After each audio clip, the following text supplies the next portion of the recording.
안녕. 자, 오늘은 저번 시간에 고대 종교와 사상이 있었죠? 이번 시간에는 고려 사회와 그리고 사상을 볼 건데, 우선 저번 시간에 그 고대 종교와 사상에서는 저번에 말씀드렸듯이, 천신신앙, 천손사상, 선민의식, 이런 것들이 나오게 되고요. 잘 출제된다고 했고, 그리고 또 뭐 있었죠? 불교의 특징 세 가지. 꼭 알아두라고 해드렸고요. 그 다음 통일신라에서 불교는 승려가 2명 나오십니다. 총 4명 나오시는데 2명 정도 꼭 알아두셔야 된다고 그랬죠. 누구였죠? 원효가 제일 중요하고요. 그 다음이 의상입니다. 원효와 의상 알아두라고 했었고요. 그 다음 신라 말에 우리가 알고 있는 선종이 등장했다라는 거. 그래서 호족과 육두품 세력과 연계해서 고려를 만드는 하나의 불교 사상이었다라고 유행하게 됐던 사상이라고 보시면 되고요. 풍수지리설도 나타났다. 이렇게 봤습니다. 그 다음 도교에서는 선생님이 그 3가지 유무라고 꼭 맞춰서 보시면 된다 그랬어요. 이건 그냥 문제 패턴이기 때문에 자 도교는 3가지의 유물입니다. 그렇죠? 산수무늬 벽돌, 금동대양로, 그리고 사신도 이 3가지 그림을 주고 나서 이 유물과 관련된 건 뭐냐? 거의 패턴식으로 나오는 문제이기 때문에 이러면 도교가 발달했다. 요 정도 골라주시면 되고요. 그 다음 그 밑에 보시면 풍수지리설 그냥 읽어보셔서 지형지세가 인간의 길, 흉, 화, 복에 영향을 미친다는 사상이지만 지금 이 파트 안에서는 중요도는 앞에 말씀드렸던 것보다는 좀 떨어질 것 같습니다. 그 다음 유학에서는 유학교육이 이루어졌다 정도 고구려, 백제, 신라 모두 다 나타났고요. 통일신라에서는 뭘로 이어졌다? 바로 임신서기석, 황초령비, 그리고 세석오개 이 3가지 중에서도 또 나오게 된다면 임신서기석, 비석이 있었죠. 큰 거. 그걸 보여주면서 신라 당시 사회에서 이 비석을 통해 알 수 있는 건 뭐냐라고 등장하면 뭐로 하면 됩니까? 유학교육이 이루어졌다. 이 정도로 패턴 문제라고 보시면 됩니다. 근데 중요한 건 여기서 많은 문제가 출제는 안 됩니다. 지금 저번 시간에 고대 사상이었고 이제 오늘 들어갈 고려의 사상에서도 합쳐봤자 2문제, 많으면 3문제죠. 더 범위가 굉장히 넓기 때문에 여기서 많이 출제할 수 있는 그런 범위의 내용들은 아닌 것 같습니다. 우선 인트로는 이 정도로 하고요. 자, 오늘 배우는 거는 카테고리로 한번 나눈다라고 하면 자, 고려의 사회와 사상입니다. 고려의 사회와 사상인데 자, 사회 파트에서 나올 수 있는 문제는 자, 크게 신분제로 갈 겁니다. 항상 신분은 4개라고 생각하시면 돼요. 지배층, 귀족인데 여기서 문무양반이라고 부를 거고요. 항상 평민과 귀족의 중간계층이 있습니다. 행정 실무를 담당하는 사람들 중간계층이 등장하고요. 그 다음 양민 또는 평민이라고 하는 일반 백성 등장할 거고 마지막으로 천인이 등장할 겁니다. 여기선 천인이라고 부릅니다.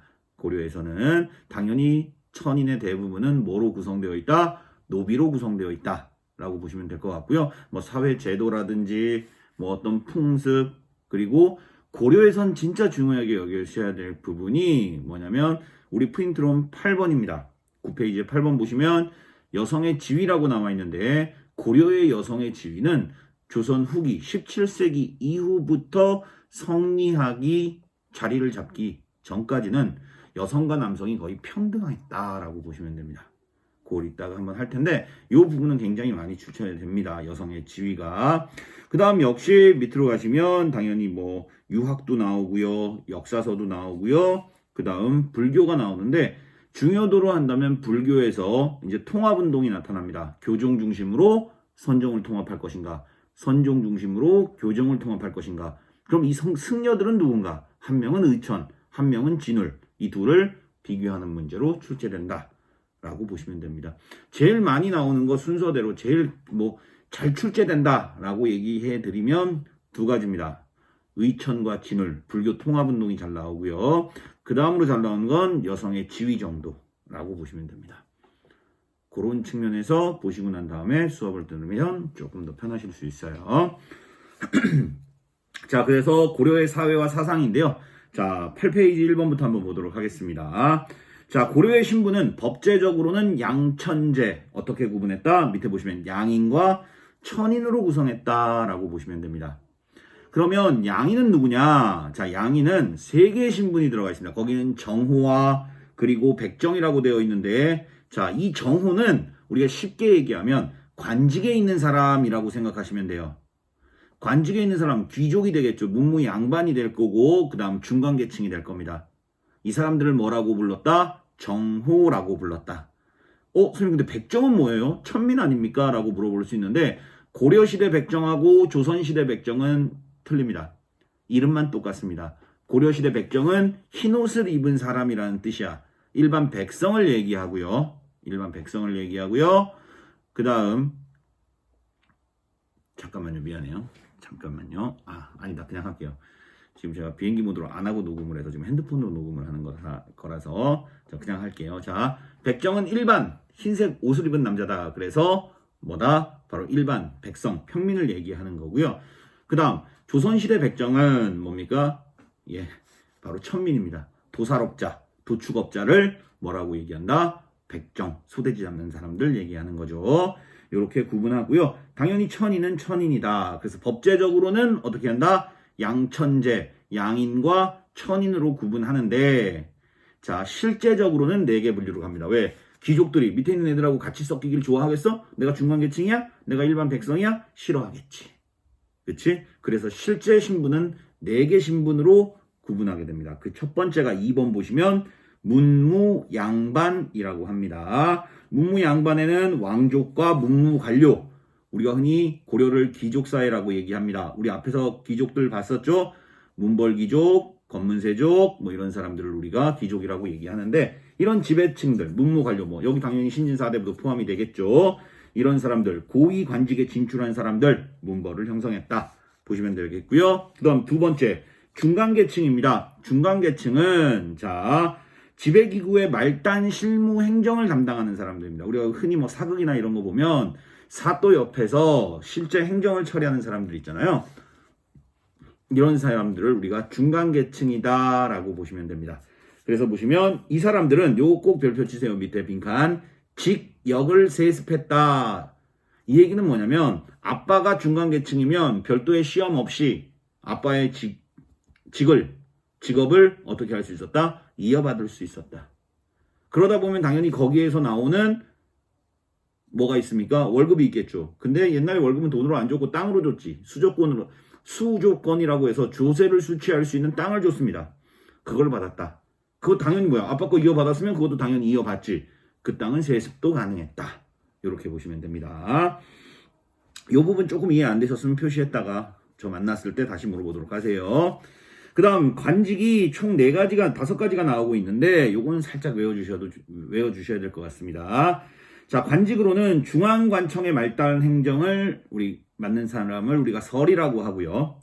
그 다음 궁중실무를 관리하는 사람을 남반 이따 또 올려드릴게요. 남반이라고 하고요.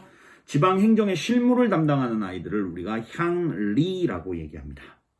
자, 그 다음 직업군인을 하급장교라고 불렀고요. 우리 이렇게 말 타고 이런 것들 갈아타는 곳, 이 역의 행정을 관리하는 사람들을 우리가 역리라고 얘기했습니다. 총 5개의 신분, 서리, 남반, 향리, 하급장교, 역리 이런 사람들을 우리가 뭐라고 불렀다? 중간계층이라고 불렀다. 보시면 되겠고요. 자, 그 다음입니다. 이제부터는 좀 약간 이제 지배를 받는 사람이 이제 양민, 대부분이 일반 농민이었겠죠. 우리가 흔히 양민 또는 평민이라고 하는데, 자, 양민의 대부분은 농업에 종사했고 또는 소수겠죠. 대부분 농업에 종사하고요. 또는 상공업에 종사했다. 우리가 고려의 일반 백성을 뭐라고 불렀다? 백정, 흰색 옷을 입은 사람, 남자 이렇게도 얘기합니다. 자, 납세 의무를 지고 있습니다. 당연히 세금은 누가 냅니까? 일반 백성만 냅니다. 이 3번. 그러니까 양민, 평민만 냅니다. 자, 향부곡소의 주민은 차별 대우를 받았다. 일반 군현민이 있고요. 향부곡소로 지정인 사람들이 있어. 실제 향부곡소에 있는 학생들은 향부곡소에 있는 백성들은 일반 양민입니다. 그러나 이 향부곡소로 지정이 되면 신분은 양민이지만 담당하는 역이 천하입니다. 더 많은 공무를 내야 되고요. 더 많은 세금을 내야 되고요. 실제 양민 이상이면 뭘 볼 수 있다? 과거를 볼 수 있는데 이 사람들은 과거를 볼 수 있다 없다? 없다라는 거죠. 일반 군현이 강등이 돼서 떨어져서 향부곡소가 되는 경우도 있고요. 만약에 향부곡소 주민들이 뭘 잘해서 일반 군현으로 승격하는 경우도 있었다. 요 정도만 알아두시면 됩니다. 자, 그래서 향부곡은 농업종사, 쌀을 더 많이 내야 되겠지, 그치? 소는 수공업품을 생산했다. 이주 및 과거 응시가 불가능했습니다. 이주 안 되지, 향부곡 소민인데 그럼 나 이 동네 떠나서 일반 군현 가서 살게요. 그러면 일반 군현민 되잖아, 그치? 그래서 이주 및 과거 응시는 금지시켰다. 자, 일반 군현민보다 어땠다? 차별 대우를 받았다. 그러나 향부곡소는 어떻게 될 수도 있다고? 강등될 수도 있어. 반대로 일반 군현도 어떻게 될 수 있어? 미안. 향부곡소는 더 이상 강등이 안 되겠구나. 향부곡소는 승격할 수 있어. 일반 군현으로. 반대로 일반 군현은 어떻게 될 수 있어? 강등될 수 있어. 요게 포인트고요. 자, 그 다음 밑에 보시면 5번째 천민입니다. 자, 천인으로 하자. 천인인데 천인의 대부분은 뭘로 속해 있다? 노비로 소속되어 있다. 대부분이 노비이고 또 노비가 아닌 천인들은 뭐 양숙척이라고 해서 떠돌이 집단, 제인이라고 해서 광대 집단, 화척이라고 해서 도살업자는 고려시대 때 화척이라고 불렀습니다. 그리고 뭐 술집 가면 있는 기생들 이런 사람들은 다 천인으로 분류됐다. 자, 노비는 사람입니까? 아닙니까? 노비는 사람이 아닙니다. 노비는 매매, 상속, 증여의 대상입니다. 한마디로 물건, 재산이었다. 보시면 되고요. 자, 노비는 크게 두 가지로 구분합니다. 공노비와 사노비. 공노비는 관청에 또는 국가기관에 소속되어 있는 노비를 공노비. 사노비는 말 그대로 사사로울 사자, 개인 사자야. 그치? 그래서 개인에 속해 있는 노비, 공노비와 사노비로 구분했다라고 보시면 되겠고요. 1번입니다. 공노비입니다. 자, 전쟁포로 범죄자나 이들이 소유한 사노비 출신을 국가에 소속시킨 경우를 공노비라고 하고요. 그 다음 공노비는 다시 입역노비와 외고노비로 구분하는데 입역노비는 입역노비는 뭐 하는 사람들이다? 이 사람들은 실제 간청에 소속해서 간청에서 부려지는 노비들을 얘기하는 거고요. 외고노비는 간청에서 너무 노비가 많으면 어떡해? 만약에 우리 간청에서 노비가 100명 있어. 얘네들 밥만 먹여도 300그릇이야 하루에. 안 되겠지. 그러니까 어떻게? 얘네들은 이 외고노비들은 그래도 뭐 조금 일을 잘했다라든지 좋은 일을 많이 했다든지 오래됐다든지 라고 하면 좀 풀어줘. 완벽히 풀어주는 건 아니고 밖에 나가서 일반 평민처럼 살아. 그 대신 니들은 한 달 동안 뭘 바쳐야 돼? 나라에 따로 세금을 바쳐야 돼. 이걸 이따 말하겠지만 신공이라고 합니다. 신공을 바치면 거의 자유민과 비슷하게 살았습니다. 그러나 신부는 노비였다라는 거. 자, 밑에 보시면 2번 양인과 노비 사이 자식 스스로 몸을 판 경우 이런 사람들을 우리가 사노비라고 하는데요. 자, 양인과 노비 사이 자식이라고 나와 있는데 요건 줄치고 써놔. 일천즉천. 양인하고 노비하고 결혼했어. 근데 노비래. 하나가 천하면 무조건 천하다. 그래서 일천즉천이라고 하고요. 자, 스스로 몸을 판 경우도 있고 원래 대대로 노비일 수도 있고 이런 것들이 있겠죠. 자, 솔고노비와 무슨 노비로 구분한다? 외고노비로 구분한다. 솔고노비와 외고노비. 솔고노비는 똑같이 집에서 사는 애들. 집에 있는 노비들, 부려지는 노비들. 반대로 외고노비는 집은 더 그렇겠지. 어떻게 100그릇씩, 100명이면 300그릇씩 먹이겠어. 어떻게? 밖에 나가서 해. 똑같이 하는데 그 대신 뭘 바쳐라? 옆에 써있죠? 신공, 세금만 납부하면 역시 얘네들도 외고노비는 일반인처럼 살 수 있었다. 그러나 항상 통제는 받아야 되겠지. 우리 주인님의. 자, 여기까지가 신분계층이었습니다. 그 다음 보시면 자, 여러 가지 사회제도 나와 있는데 자, 빈민을 구제하는 기간 의창이라고 합니다. 태조 때 뭐가 있었죠? 흑창이라는 게 있었고요. 이 흑창이 바뀐 겁니다. 의창으로. 그 다음 물가 조절 기구를 우리가 상평창이라고 불렀고요. 자, 그 다음 의료 및 구휼 기관을 동서대비원, 의약품을 전담한 기관을 우리가 회민국, 기금을 조성하여 이자로 빈민을 구제한 곳을 우리가 제위보라고 했습니다. 7번은 단독으로 나오면 가끔 한 문제 나오는 문제입니다. 이건 별표 살짝 쳐주시고요. 향도라는 건데요. 향도. 원래는 종교조직이었다가 마을 공동체 조직으로 발전하게 됩니다. 그래서 보시면 종교 및 노동 등을 같이 행하는 대표적인 공동체 조직을 뭐라 한다? 향도라고 하는데 당연히 고려사회는 불교사회입니다. 불교 조직이었다가 어떻게 됩니까? 나중에 후기로 가서는 농민들의 공동체 조직으로 바뀌었다. 요 정도 생각해 주시면 되고요. 전기는 자 9년을 아우르는 전국적 조직이었다. 불교 활동 중심이었다. 가로 열고 불교 활동 옆에다 매향이라고 적을게요. 향나무를 뭐 이렇게 묻는 이런 풍습도 있었고요. 후기에는 촌 단위로 축소됐다. 마을 공동체를 주도하는 농민 조직으로 발전했다. 요 정도 보시면 됩니다. 그 다음 옆으로 가시면 8번 여성의 지위 별표 많이. 여성의 가부장적 사회라고 얘기하잖아요. 여성들의 지위가 굉장히 낮은 시기가 되는 거죠. 장자 중심, 아빠, 할아버지 중심, 뭐 첫째 중심, 남자 중심 이런 가부장적 사회가 언제냐? 우리나라에선 조선시대 17세기 이후 사림이 정권을 장악한 이후부터 그렇게 나타난 것이지 조선도 실제 사림이 정권을 장악하기 이전까지만 해도 남녀가 어느 정도는 그래도 평등해 여성의 지위가 높았다. 완전히 평등하지는 못했지만 여성의 지위가 굉장히 높았다. 이렇게 생각해 주시면 됩니다. 그래서 우리가 여성의 지위를 잠깐 보면요. 자, 1번 여성이 1번 호주가 가능합니다. 집주인이 가능하다고. 문패를 박는데 남자 이름이 아니라 개똥이가 아니라 다른 사람 이름이 여자 이름으로 딱 이제 붙여주는 거죠. 그렇죠? 그래서 여자 호주가 가능했고요. 그 다음 두 번째, 나이에 따른 호적 기재. 호적. 우리가 흔히 주민등록 등본 뜨지. 그지? 그러면 만약에 누나가 있다고 생각하면, 우리 다 남학생들이니까, 뭐 여학생도 있지만, 누나가 있거나 오늘 내가 먼저 내가 여자라면 남동생이 있다라고 하면, 원래 그러니까, 지금은 그렇게 나올 거야. 주민등록 뜨면 누나가 있으면 누나가 먼저 나오고, 그 다음이 나야. 아빠, 엄마, 누나, 나. 이렇게야. 그치? 그런데, 우리나라 17세기 이후부터 언제까지나 이게 바뀐 지 별로 안 됐습니다. 1900 몇십 년대까지 그러니까 초창기까지도 누나가 있지만 남자가 먼저 나오면 남자가 1번으로 들어갑니다. 엄마 아빠 엄마 남자 아들 그다음 여자 남자 여자 순서로 이렇게 나타나게 됩니다. 그런데 고려시대 때는 호족 기재를 어떻게 했다? 나이 순으로 했다라고 보시면 되겠고요. 세 번째입니다. 3번이 두 개네요. 미안. 자, 빈칸 있는 3번은, 자, 얘네들은, 자, 거기 일부 1처제라고 제가 올려드린 거는 써있는데, 일부 1처제에다가 플러스 할게요. 뭐까지? 재산 균분 상속. 똑같이. 재산은 균등 상속합니다.